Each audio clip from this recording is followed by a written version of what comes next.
Hello students, जैसा कि आप जान रहे हैं कि मैं लगातार आपको 12th क्लास के कुछ चैप्टर का वीडियो अपलोड करते आ रहा हूं। इसी क्रम में आज हम लोग विद्युत द्विध्रुव के टॉपिक को पढ़ेंगे। विद्युत द्विध्रुव यानी इलेक्ट्रिक डायपोल। इलेक्ट्रिक डायपोल एक इम्पोर्टेंट टॉपिक है, तो आज के वीडियो में हम इलेक्ट्रिक डायपोल को पढ़ेंगे और जितने भी पॉइंट्स बताए जाए उसको आप नोट्स भी करते जाएंगे। इलेक्ट्रिक डायपोल विद्युत द्विध्रुव होता क्या है, सबसे पहले नाम से स्पष्ट करेंगे। द्विध्रुव यानी दो ध्रुव बनेगा, यानी दो ध्रुव बनेगा। ध्रुव एक पॉजिटिव का और एक नेगेटिव का। लेकिन एक बात ब्रेन में रखना होगा कि दोनों जो ध्रुव बनेगा दोनों पर समान परिमाण का चार्ज होगा। ऐसा नहीं कि एक पर 5 माइक्रोकूलम हो गया, एक पर 10 माइक्रोकूलम होगा, ऐसा नहीं। यानी यदि दोनों पर चार्ज सेम होगा और नेचर डिफरेंट हो, पॉजिटिव और नेगेटिव, प्लस हो और माइनस हो, लेकिन दोनों चार्ज का अमाउंट जो होगा वो सेम होगा, यानी बराबर परिमाण का आवेश होगा, लेकिन प्रकृति विपरीत होगी। अब ऐसा नहीं करना है कि एक पर प्लस 10 माइक्रोकूलम ले लिया और एक पर माइनस 20 माइक्रोकूलम आ गया तो हम कहे सर प्लस और माइनस आ गया तो डायपोल बन गया। ऐसी बात नहीं होती है। डायपोल होने के लिए एक प्लस और एक माइनस सर्टेन डिस्टेंस पर, एक निश्चित दूरी पर होनी चाहिए, लेकिन दोनों का चार्ज का जो मैग्नीट्यूड होगा, दोनों के आवेश का जो मान होगा, वो दोनों आवेश का मान समान होगा। आवेश का मान समान हो और प्रकृति विपरीत हो, यानी एक प्लस और दूसरा माइनस, और एक सर्टेन डिस्टेंस पर, एक निश्चित दूरी पर स्थित हो जाए, बन गया डायपोल, बन गया द्विध्रुव। तो द्विध्रुव कैसे बना? समान परिमाण का आवेश हो, एक प्लस और दूसरा माइनस, और वो एक दूसरे से निश्चित दूरी पर, फिक्स डिस्टेंस पर चला जाए। यदि निश्चित दूरी पर समान परिमाण का माइनस और प्लस चार्ज स्थित हो जाए तो वो द्विध्रुव का निर्माण कर देता है। तो हम एक बात तो स्पष्ट बोलेंगे कि द्विध्रुव क्या है? एक ऐसा इलेक्ट्रिकल सिस्टम है, एक ऐसा विद्युत निकाय है जिसमें समान परिमाण का धनावेश और ऋण आवेश एक निश्चित दूरी पर स्थित हो जाते हैं, और उस निश्चित दूरी को हम लोग कन्वेंशनल 2L मान लिया जाता है। यह माना जाता है, परंपरा है मानने की, 2L मान लिया जाता है कि इसके मिड पॉइंट से एक चार्ज का डिस्टेंस L हो जाएगा और दूसरे चार्ज का डिस्टेंस भी L हो जाएगा, और टोटल डिस्टेंस 2L। क्लियर? तो द्विध्रुव क्या हुआ? वैसा विद्युत निकाय, क्या बोलेंगे? वैसा विद्युत निकाय जिसमें दो बराबर, अभी तुरंत मैंने कहा है, दोनों चार्ज का जो मान होगा वो बराबर लेना होगा। तो वैसा विद्युत निकाय जिसमें दो बराबर लेकिन विपरीत प्रकार के आवेश एक दूसरे से अल्प दूरी पर स्थित हो जाते हैं, क्या बोलेंगे? वैसा विद्युत निकाय जिसमें दो बराबर परिमाण के आवेश लेकिन विपरीत प्रकृति के, एक प्लस और एक माइनस। वैसा विद्युत निकाय जिसमें दो समान परिमाण के, दो बराबर लेकिन विपरीत प्रकार के आवेश एक दूसरे से अल्प दूरी पर स्थित हो जाते हैं, विद्युत द्विध्रुव कहलाता है। क्लियर हो गया? डिफिनेशन क्लियर हो गया कि पॉजिटिव और नेगेटिव चार्ज एक दूसरे से कुछ दूरी पर स्थित हो जाते हैं, और लेकिन जितना पॉजिटिव उतना ही नेगेटिव। तो एक बात अब आराम से बोल सकते हैं कि किसी भी द्विध्रुव पर नेट चार्ज, कुल आवेश कितना होगा बताइए? जितना प्लस उतना माइनस, तो 0। यानी एक बात हम लोग और बोल सकते हैं कि द्विध्रुव पर कुल आवेश जो है वो कितना होता है? 0 होता है। यानी द्विध्रुव पर कुल आवेश का मान शून्य होता है। यानी जितना प्लस उतना माइनस, जितना पॉजिटिव उतना ही नेगेटिव, इसलिए द्विध्रुव पर कुल आवेश का मान क्या होता है? 0 होता है। द्विध्रुव क्या हुआ आप फिगर में देख सकते हैं। एक को मैंने क्या लिया? माइनस क्यू, और एक को क्या लिया? Plus Q. मतलब दोनों का मैग्नीट्यूड जो है वो क्यू है, दोनों का परिमाण क्यू है, लेकिन प्रकृति देखिए, एक माइनस और एक प्लस। यानी द्विध्रुव बनने के लिए दो चार्ज समान परिमाण का लेना होगा, लेकिन प्रकृति जो है वो विपरीत लेनी होगी, एक माइनस में और दूसरा प्लस में। और इसके बीच की डिस्टेंस कितनी? 12। मैंने पहले ही कहा था कन्वेंशनल डिस्टेंस है ये हम लोग मानते हैं डिस्टेंस, जिससे कि इसके मध्य बिंदु से इसके मिड पॉइंट से एक चार्ज के डिस्टेंस L और दूसरे चार्ज की डिस्टेंस भी L। ये P जो है ये डायपोल मोमेंट है, इलेक्ट्रिक डायपोल मोमेंट, इसको हम लोग पढ़ेंगे कुछ देर के बाद। तो पहले द्विध्रुव का क्लियर हो गया, फिगर क्लियर हो गया कि पॉजिटिव और निगेटिव चार्ज जो है वो एक दूसरे से कुछ दूरी पर स्थिर हो जाए, यानी प्लस आवेश और माइनस आवेश जो है वो कुछ दूरी पर स्थिर हो जाए, और उस दूरी को हम लोग 2L से डिनोट कर देते हैं। तो मेरा द्विध्रुव तैयार हो गया। अब सवाल ये उठता है कि ये जो लाइन है इसको हम लोग क्या बोलते हैं? इसको हम लोग एक्सिस बोलते हैं, इसको हम लोग अक्ष बोलते हैं। दोनों आवेश को जो मिलाने वाली रेखा है इसको द्विध्रुव का अक्ष कहा जाता है। यानी द्विध्रुव के दोनों आवेशों को मिलाने वाली रेखा द्विध्रुव की अक्ष कही जाती है। यानी इस दोनों आवेश को जब आप मिलाते हैं तो ये जो रेखा है ये आपका अक्ष कहलाती है। तो द्विध्रुव क्लियर हो गया। वैसा विद्युत निकाय जिसमें दो बराबर लेकिन विपरीत आवेश, वैसा विद्युत निकाय, वैसा इलेक्ट्रिक सिस्टम जिसमें दो बराबर लेकिन विपरीत आवेश अल्प दूरी पर स्थित हो जाते हैं, उससे क्या कहा जाता है? द्विध्रुव कहा जाता है।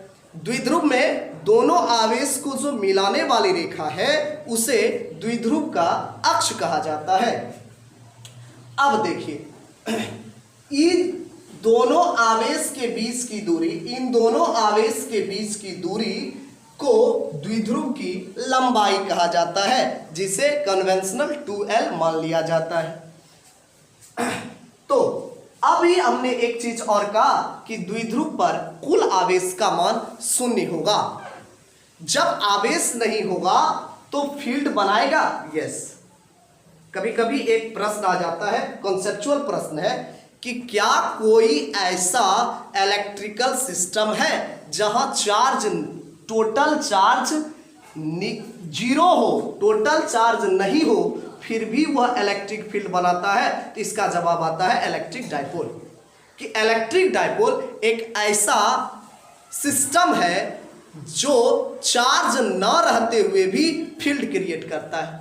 आप देख रहे हैं चार्ज, टोटल चार्ज इस पर 0 है, प्लस माइनस, टोटल चार्ज 0 है, चार्ज 0 है, फिर भी यह इलेक्ट्रिक फील्ड क्रिएट करता है। इसको हम लोग देखेंगे axial condition, non axial condition और एट एनी पॉइंट, अक्षीय, निरक्षीय और किसी बिंदु पर। इसमें बोर्ड में कुछ प्रश्न पूछा भी जाता है, एक्सप्रेशन, डेरिवेशन जो हम पढ़ेंगे आगे। अब सवाल ये उठता है कि क्या जितने भी अणु हैं क्या वो द्विध्रुव बनाते हैं? क्या परमाणु द्विध्रुव बनाते हैं? सवाल है, क्या सभी अणु द्विध्रुव बनाते हैं? क्या सभी परमाणु द्विध्रुव बनाते हैं? तो मेरा जवाब क्या होगा? हम कुछ अणु का उदाहरण लेंगे, कुछ मॉलिक्यूल्स का उदाहरण लेंगे। जैसे मैंने एग्जांपल लिया, एक अणु है NaCl, नमक, साधारण नमक, सोडियम क्लोराइड। एक अणु है NaCl, जरा गौर से देखते हैं NaCl में क्या है? Na क्या है? तो पॉजिटिव, Cl क्या है, निगेटिव, तो ये पॉजिटिव हो गया और ये निगेटिव हो गया। अब पॉजिटिव का सेंट्रॉइड पॉइंट क्या होगा, पॉजिटिव प्लस ई मान लिया, और Cl निगेटिव और निगेटिव का सेंट्रॉइड पॉइंट क्या हो गया, माइनस ई। अब जरा गौर से देखिएगा, प्लस ई माइनस ई कुछ डिस्टेंस पे गया क्या, कुछ फिक्स डिस्टेंस इसका हुआ, कुछ निश्चित दूरी पर ही चला गया, तो निश्चित रूप से यह द्विध्रुव बना, यानी NaCl द्विध्रुव बना लिया। और इसको देखिए, जैसे हमने दूसरा एग्जांपल लिया H2O जल, इसमें देखा जाए ऑक्सीजन निगेटिव और हाइड्रोजन क्या है, पॉजिटिव आयन है। अब जरा सा देखिए, ये पॉजिटिव है, पॉजिटिव पॉजिटिव का सेंट्रॉइड पॉइंट क्या होगा, पॉजिटिव, पॉजिटिव पॉजिटिव का सेंट्रॉइड पॉइंट जो है वो क्या होगा, पॉजिटिव होगा। अब गौर से देखिएगा, ये निगेटिव और ये पॉजिटिव क्या सर्टेन डिस्टेंस पर गया कि नहीं गया, बिल्कुल गया। पॉजिटिव पॉजिटिव का सेंट्रॉइड पॉइंट पॉजिटिव और ये निगेटिव है, और इसके बीच देखिए कुछ डिस्टेंस हुआ कि नहीं हुआ, हुआ ना। तो जब पॉजिटिव और निगेटिव सर्टेन डिस्टेंस पर चला जाता है तो द्विध्रुव बनाते हैं। लेकिन कुछ ऐसे मॉलिक्यूल्स आपको मिलेंगे, अभी तो आपने देखा कि NaCl था, H2O था, HCl होता है, NH3 होता है, ये सब ऐसे मॉलिक्यूल्स हैं जो खुद ब खुद डाइपोल बना देते हैं, यानी इसमें पॉजिटिव और निगेटिव चार्ज के बीच सर्टेन डिस्टेंस होता है। तो ऐसे अणु को हम लोग ध्रुवीय अणु बोलते हैं। क्या बोलते हैं इसको, ध्रुवीय अणु। पोलर मॉलिक्यूल्स, पोलर मॉलिक्यूल्स क्या हुआ, वैसे अणु जिसमें समान परिमाण के धन आवेश और ऋण आवेश निश्चित दूरी पर चले जाते हैं खुद ब खुद।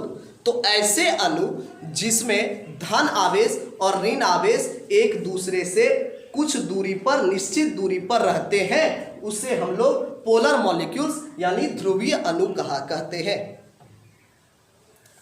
तो NaCl, H2O, HCl, NH3, NO2 ये खुद ब खुद द्विध्रुव बनाता है। आप देख भी सकते हैं कि इसमें क्या हुआ, Na और Cl, इसके जो पॉजिटिव और निगेटिव सेंट्रॉइड पॉइंट है ये शॉर्टेस्ट डिस्टेंस पर चले गए, एक फिक्स डिस्टेंस पर चला गया, तो ये द्विध्रुव बना दिया। अब ऑक्सीजन में और हाइड्रोजन का सेंट्रॉइड पॉइंट यहाँ आया, देख सकते हैं हाइड्रोजन का जो सेंट्रॉइड पॉइंट है ये इस जगह आया, और जब इसका सेंट्रॉइड पॉइंट इस जगह आया तो ये पॉजिटिव हो गया, क्योंकि पॉजिटिव का सेंट्रॉइड था, और ये आपका निगेटिव है, तो पॉजिटिव और निगेटिव कुछ डिस्टेंस पर गया कि नहीं गया, गया। यानी इसमें क्या होता है ना, पोलर मॉलिक्यूल्स में पॉजिटिव निगेटिव कंसाइड्स नहीं होते हैं, ये एक दूसरे पर नहीं होते हैं, बल्कि एक दूसरे से कुछ दूरी पर होते हैं। तो जितने भी ध्रुवीय अणु है वो तो खुद ब खुद द्विध्रुव की तरह व्यवहार करते हैं, लेकिन कुछ अणु ऐसे होते हैं, जैसे मैंने एक एग्जांपल लिया CO2 carbon dioxide. Carbon dioxide में आप देखिएगा तो कार्बन पर देखिए पॉजिटिव, ऑक्सीजन पर निगेटिव, लेकिन जरा गौर से देखिएगा ये निगेटिव यहाँ है, तो बताइए इसका सेंट्रॉइड पॉइंट कहाँ होगा, यहीं पर होगा ना। इसका सेंट्रॉइड पॉइंट तो कार्बन पर ही होगा, यानी इस निगेटिव का सेंट्रॉइड कार्बन पर होगा, यानी इस दोनों निगेटिव, तो निगेटिव भी तो कार्बन पर ही आ जाएगा ना। तो कार्बन पर जब निगेटिव आ गया आपका, इसका मतलब निगेटिव और पॉजिटिव जो है वो कॉन्साइड हो गया। नहीं समझे, फिर से समझिए। कार्बन डाइऑक्साइड में कार्बन और ऑक्सीजन, देखिए कार्बन कैसा, पॉजिटिव लिया, ऑक्सीजन निगेटिव, तो थोड़ा सा जैसे हमने यहाँ हाइड्रोजन का सेंट्रॉइड खोजा था, सेंट्रॉइड पॉजिटिव मिल गया था और यह निगेटिव से सेपरेट हो गया, दिख भी रहा था। लेकिन जब हम कार्बन डाइऑक्साइड देखते हैं लीनियर ज्योमेट्रिकल शेप में, तो जरा गौर से देखिएगा, ऑक्सीजन निगेटिव और निगेटिव का सेंट्रॉइड निगेटिव होगा, और सेंट्रॉइड पर तो कार्बन पॉजिटिव वाला है, इसका मतलब इसका जो निगेटिव होगा ये पॉजिटिव पर कोइंसाइड होगा, इसका जो धन आवेश होगा वो ऋण आवेश पर संपाती होगा, और जब दोनों एक दूसरे पर संपाती हो जाएगा तो क्या द्विध्रुव बना, नहीं बना ना, क्योंकि हमने पढ़ा है कि द्विध्रुव बनने के लिए, डायपोल बनने के लिए पॉजिटिव और निगेटिव के बीच सेपरेशन होना चाहिए। ऐसा तो यहाँ हो नहीं रहा है, तो इसका मतलब ये खुद ब खुद द्विध्रुव की तरह व्यवहार नहीं करता है। तो टेंशन लेने वाली बात नहीं है। यानी ये ऐसे अणु होते हैं जो खुद ब खुद द्विध्रुव की तरह व्यवहार नहीं करते हैं। तो ये द्विध्रुव कैसे बनते हैं? अब इसको आप किसी इलेक्ट्रिक फील्ड में लेते जाइए। हाँ, जब आप इसको किसी इलेक्ट्रिक फील्ड में लेते जाइएगा, तो मैंने इलेक्ट्रिक फील्ड वाले वीडियो में ये बताया है कि इलेक्ट्रिक फील्ड में जब आप ले जाते हैं तो पॉजिटिव क्या होता है, वो फील्ड लाइन के डायरेक्शन में चला जाता है, और निगेटिव क्या होता है, फील्ड लाइन के अपोजिट डायरेक्शन में चला जाता है। ऐसा तो मैंने पढ़ाया है आपको कि पॉजिटिव फील्ड लाइन के डायरेक्शन में और निगेटिव फील्ड लाइन के अपोजिट डायरेक्शन में। अब तो हो गया, जब इसका निगेटिव सेंट्राइड पर गया, लेकिन जब यह फील्ड लाइन में जाएगा तो निगेटिव क्या होगा, फील्ड लाइन के अपोजिट डायरेक्शन में, और पॉजिटिव जो है फील्ड लाइन के डायरेक्शन में। यानी विद्युत क्षेत्र रेखा की दिशा में ऋण आवेश, धन आवेश चला जाएगा, और उसके विपरीत दिशा में ऋण आवेश चला जाएगा। अब बताइए, जब पॉजिटिव निगेटिव अपोजिट चला गया तो निश्चित रूप से वह द्विध्रुव बना। तो इस अणु को हम लोग अध्रुवीय अणु बोलते हैं, नॉन पोलर मॉलिक्यूल्स। यानी नॉन पोलर मॉलिक्यूल्स ऐसे अणु होते हैं जिसे विद्युत क्षेत्र में रखने पर धन आवेश और ऋण आवेश निश्चित दूरी पर चले जाते हैं। तो मैंने कितने प्रकार के अणु देखा? 2 प्रकार का। एक ऐसे अणु है जिसमें धन आवेश और ऋण आवेश खुद ब खुद सेपरेट होते हैं, खुद ब खुद एक दूसरे से दूरी पर रहते हैं। लेकिन कुछ ऐसे अणु होते हैं जिसमें धन आवेश और ऋण आवेश एक दूसरे पर कॉन्साइड रहते हैं, एक दूसरे के संपाती रहते हैं, और इसमें धन आवेश ऋण आवेश तभी एक दूसरे से दूर हो सकते हैं जब इसे किसी विद्युत क्षेत्र में रखा जाएगा।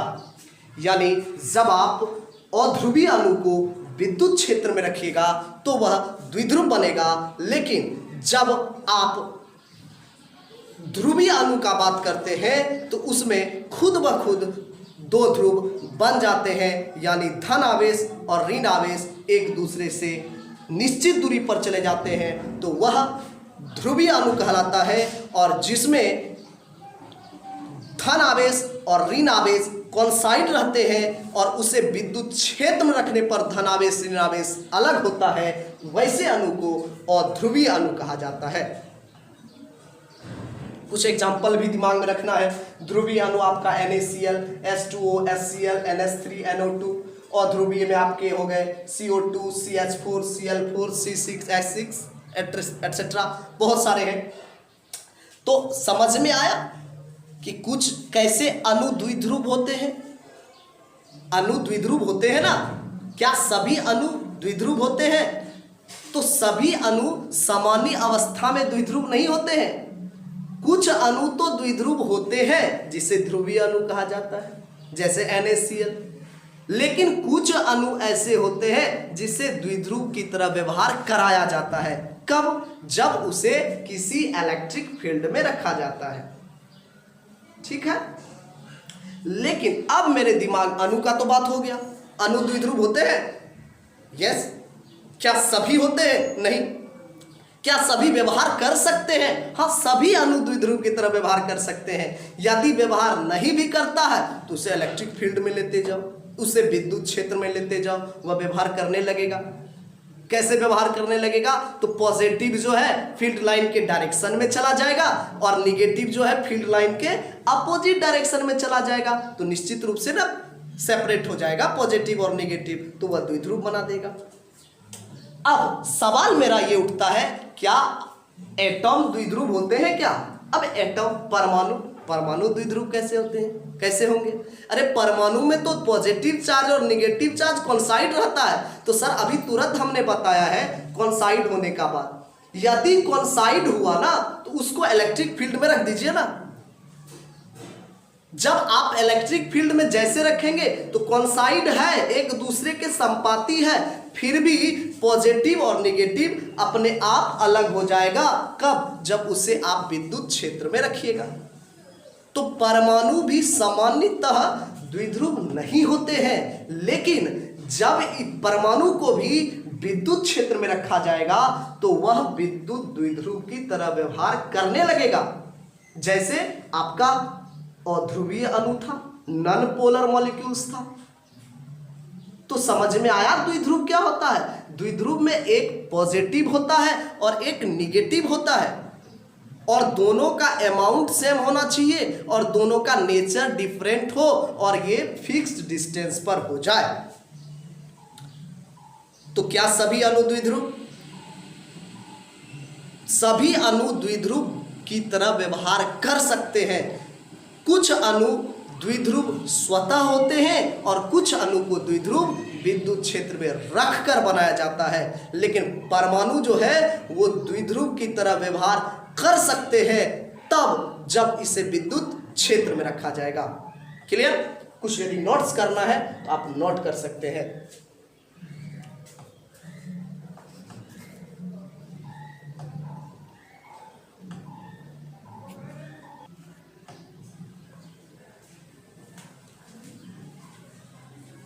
तो अभी हमने विद्युत द्विध्रुव को पढ़ा। विद्युत द्विध्रुव में एक क्वांटिटी पढ़ना जरूरी है और इसको आप ब्रेन में रखिएगा, क्योंकि अगले क्लास में आपको जबरदस्त फायदा करेगा इससे। विद्युत द्विध्रुव आघूर्ण, जिसको संक्षेप में आप द्विध्रुव आघूर्ण भी कह सकते हैं, इलेक्ट्रिक डायपोल मोमेंट। अब इलेक्ट्रिक डायपोल मोमेंट क्या होता है, क्यों पढ़ते हैं इसको? आप इससे पहले जानते हैं कि इलेक्ट्रिक फील्ड इंटेंसिटी का विद्युत क्षेत्र की तीव्रता का पता आप आवेश के कर लेते थे। आवेश देखते थे और विद्युत क्षेत्र की तीव्रता आप प्राप्त कर लेते थे। लेकिन अभी आपने पढ़ा कि द्विध्रुव में कुल आवेश तो जीरो होता है। सर, जब कुल आवेश जीरो है तो इलेक्ट्रिक फील्ड इंटेंसिटी कैसे निकलेगा, विद्युत क्षेत्र की तीव्रता कैसे प्राप्त होगी? तो इसको जानने के लिए यह पढ़ना बहुत जरूरी है, विद्युत द्विध्रुव आघूर्ण। क्योंकि अब से आप देखेंगे कि आप आवेश से ना बल्कि द्विध्रुव आघूर्ण से ही, डायपोल मोमेंट से ही इलेक्ट्रिक फील्ड प्राप्त कर लेंगे। यानी डायपोल मोमेंट से ही आप इलेक्ट्रिक फील्ड प्राप्त कर लेंगे, क्योंकि यहां तो नेट चार्ज जीरो है। नेट चार्ज जीरो है तो आप इलेक्ट्रिक फील्ड इंटेंसिटी कैसे निकालोगे, विद्युत क्षेत्र की तीव्रता कैसे प्राप्त करोगे आप? तो इसके लिए ये टॉपिक पढ़ना बहुत जरूरी है। इसके बारे में एक बात मैं और बोल दूं, किसी भी द्विध्रुव की शक्ति को भी इसी से मापा जाता है। यानी द्विध्रुव की शक्ति कितनी अधिक है, किस द्विध्रुव का शक्ति ज्यादा है, किस द्विध्रुव का शक्ति कम है, इसको इस क्वांटिटी से नापा जाता है। जिसका डायपोल मोमेंट ज्यादा होगा वह द्विध्रुव ज्यादा इफेक्टिव होगा। समझ में आ रहा है? जिस डायपोल का जिस द्विध्रुव की शक्ति अधिक होगी वह द्विध्रुव ज्यादा प्रभावी होगा, ज्यादा इफेक्टिव होगा। तो एक बात आप ब्रेन में बैठा लीजिए कि डायपोल मोमेंट से द्विध्रुव की शक्ति भी मापी जाती है।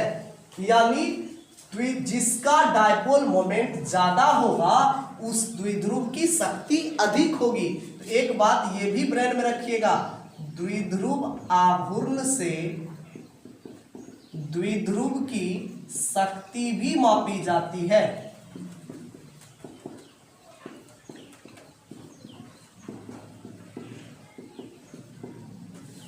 यानी इसके बाद आप जो क्लास देखेगा वहां आप देखेगा कि पहले और अब के क्लास में क्या डिफरेंट होगा। पहले आप इलेक्ट्रिक फील्ड इंटेंसिटी निकालते थे चार्ज को देखकर, पढ़े थे ना पिछला video, 1/4 pi epsilon naught Q by R square, derivation बताया था मैंने। और इसके बाद जो डेरिवेशन देखिएगा आप देखिएगा क्यू का कहीं बात ही नहीं होगा, पी के टर्म में आएगा सब। यानी आवेश के टर्म में ना होकर द्विध्रुव आघूर्ण के टर्म में आपको अब दिखेगा विद्युत क्षेत्र की तीव्रता। यानी यदि आवेश ना भी हो तो आप विद्युत क्षेत्र की तीव्रता निकाल सकते हैं, किसके हेल्प से? डायपोल मोमेंट के हेल्प से।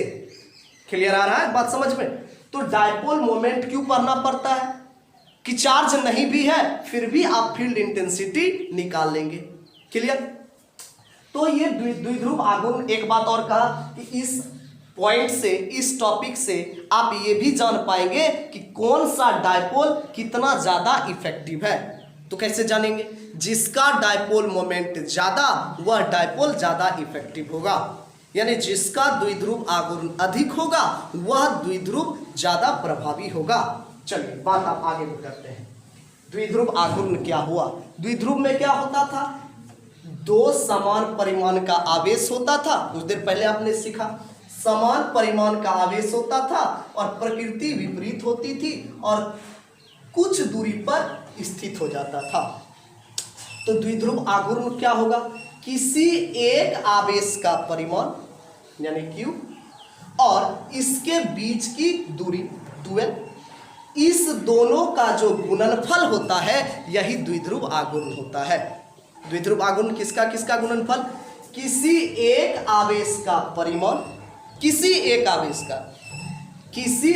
आवेश का परिमाण और उस आवेश के बीच की दूरी का गुणनफल, प्रोडक्ट। तो द्विध्रुव के किसी एक आवेश का परिमाण, किसी एक चार्ज का मैग्नीट्यूड और उसके बीच का जो डिस्टेंस होता है उसका जो प्रोडक्ट होता है वो द्विध्रुव आघूर्ण होता है। किसी एक आवेश का परिमाण और आवेशों के बीच की दूरी के गुणनफल को द्विध्रुव आघूर्ण कहा जाता है।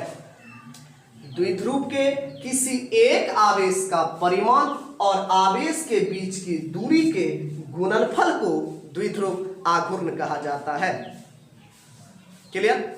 इसे सामान्यतः P से सूचित किया जाता है। किससे सूचित किया जाता है? P से। और आप देख रहे हैं वेक्टर साइन है, यानी यह एक सदिश राशि है जिसकी दिशा ऋण आवेश से धन आवेश की ओर होती है। यह कैसी राशि है? सदिश राशि है। इसकी दिशा ऋण आवेश से धन आवेश की ओर होती है। फॉर्मूला क्लियर हो गया? किसी एक आवेश यानी Q चार्ज, Q क्या है? चार्ज, आवेश, और 2L जो है डिस्टेंस है, डिस्टेंस बिटवीन चार्जेस, आवेशों के बीच की दूरी। तो आवेश और आवेशों के बीच की दूरी के गुणनफल को द्विध्रुव आघूर्ण कहा जाता है। अब इसको वेक्टर फॉर्म में आप लिख सकते हैं, पी कैप लगा के, तो Q गुना 2 है, पी कैप, यानी वेक्टर फॉर्म में लिख दिए। लेकिन बेसिकली आपको दिमाग में रखना है कि द्विध्रुव आघूर्ण क्या होता है। फॉर्मूला Q गुना 2L मैं यूज करूंगा अगले क्लास में। P का फॉर्मूला Q गुना 2L, E का formula 1/4 pi epsilon naught Q by R square, brain में रखिएगा। P का फॉर्मूला Q गुना 2L। अब इसका यूनिट तो आप आराम से निकाल सकते हैं। मात्रक निकालना हो, मात्रक आप कैसे निकाल सकते हैं? तो आवेश का कूलम और दूरी का मीटर, तो कूलम मीटर। आवेश का कूलम और दूरी का मीटर, कूलम मीटर। अब विमा निकालना हो तो बहुत आसान है। आवेश का होता है AT और दूरी का होता है L, तो ATL। द्विध्रुव आघूर्ण का मात्रक हो गया कूलम मीटर और विमा हो गया ATL। यूनिट क्या हुआ? Coulomb metre. डायमेंशन क्या हुआ? ATL। एक क्वेश्चन कभी कभी ऑब्जेक्टिव में फंसता है 12th में। आपको ऑप्शन में कूलम मीटर नजर नहीं आएगा। आप द्विध्रुव आघूर्ण का मात्रक निकाल रहे हैं, अब क्वेश्चन आया कि द्विध्रुव आघूर्ण का मात्रक क्या होगा? What is the unit of dipole moment? आपने पढ़ के गया या निकाला आपने कूलम मीटर, ऑप्शन में कूलम मीटर नहीं है। परेशान नहीं होना है, कूलम मीटर ऑप्शन में नहीं है तो एक ऑप्शन में होगा जिसका नाम है डेबाई। क्या नाम है? डेबाई। यानी द्विध्रुव आघूर्ण का एक अन्य मात्रक होता है डेबाई। ये भी ब्रेन में रखिएगा कि द्विध्रुव आघूर्ण का अन्य मात्रक क्या होता है? डेबाई। और एक डेबाई का मान होता है 10/3 गुना 10⁻³ यानी 10/3 गुने 10 की घात -30 कूलम्ब मीटर। और इसको आप ऐसे भी सॉल्व कर सकते हैं, इसको डिवाइड कीजिएगा, भाग दीजिएगा तो 3.33 आता है। तो 3.33 गुना 10⁻³ -30 कूलम्ब मीटर। क्लियर, नोट कर लीजिए।